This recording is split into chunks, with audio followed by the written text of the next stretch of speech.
In today's video, I'm going to teach you how to add flights to Google Calendar. We'll set up your calendar so flight confirmations from your inbox can appear automatically, and I'll also show you a quick way to add a flight manually so you always have the details at hand. First, open Google Calendar in your browser and make sure you're signed into the correct Google account. Once the calendar loads, look for the gear icon in the top right corner and open Settings. On the left side of the Settings page, choose Event Settings. Here, scroll until you find the option labeled Show Events Automatically Created by Gmail in My Calendar. Turn this on. With this enabled, when a flight confirmation lands in your Gmail, Google will parse the email and add a flight event to your calendar with departure and arrival times, terminals, and confirmation codes when available.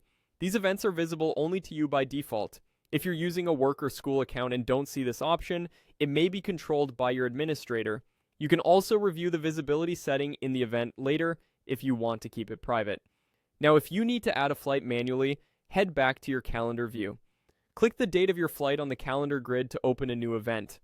In the title field, type Flight, followed by anything that helps you recognize it quickly, such as the airline and flight number. This makes the event easy to spot and search later. Before saving, add the important details you have.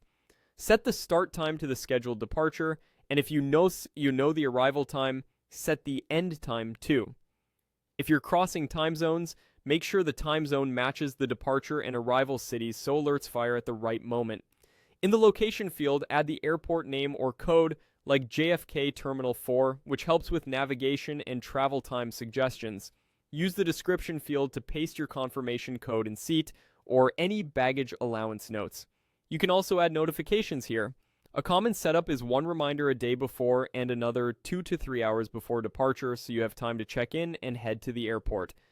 Choose the correct calendar if you manage multiple calendars such as personal versus work, then click Save. That's it. With Gmail events turned on, most flights will appear automatically, and for anything else, a quick manual event ensures your itinerary is organized, accurate, and hard to miss.